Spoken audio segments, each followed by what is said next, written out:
गुमान करे हम कुमारी लक्ष्मी झा एहिठाम उपस्थित सब आदरणीय श्रोता के दुनू हाथ जोड़ के प्रणाम करे दुनू हाथ जोड़ के प्रणाम करे और बउआ आदर्श के मूड़न के उपलक्ष्य में एलौं तो सबसे पहले एक मूड़न के गीत सुनाबी और तकर बाद दूटा लोक गीत सुनाबी तो आओ सुनाबी।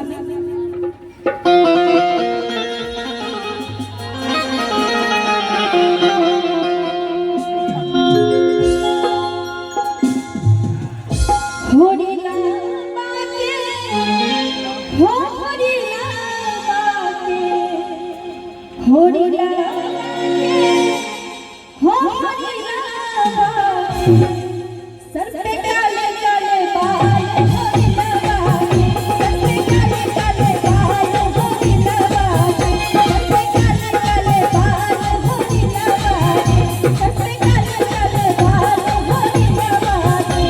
होरी लबाके होरी लबाके, होरी लबाके होरी लबाके, सर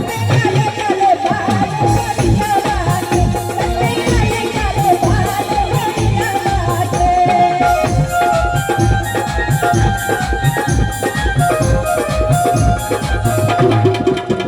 पे काले काले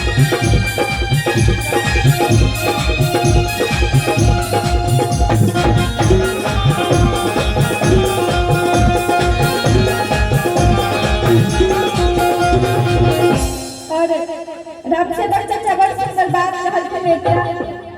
मामी मौसी के तो सब कहे छे दीदी दादी हिनका सबके कही तहन ना तो कहबै सबसे पहले बड़ुआ के मम्मी के होरीला के मम्मी और गोरी रंगीली जरदा लागे तान और खाए खिल खिली और की बड़ुआ के पापा कतऽ छथिन बड़ुआ के पापा नहीं छथिन त घुमै छथिन अच्छा घुमै छथिन त कहबै पापा हमर रंगदार होरी लबाके पापा हमर रंगदार होरी लबाके सत्ते काले काले बाल होरी लबाके सत्ते काले काले बाल होरी लबाके।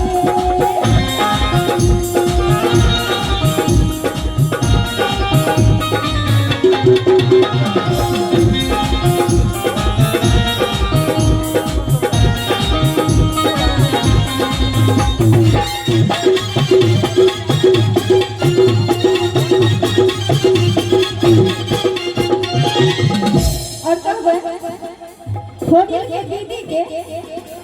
होरी ला के दीदी छन छबीली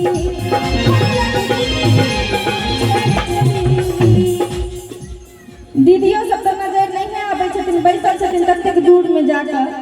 होरी ला के दीदी छन छबीली ऐसनो क्रीम लगावे खिल खिली और की पीसा हुआ रंगदार होरी लबाके पीसा हुआ रंगदार होरी लबाके सत्ते काले काले बाल होरी लबाके सत्ते काले काले बाल होरी लबाके।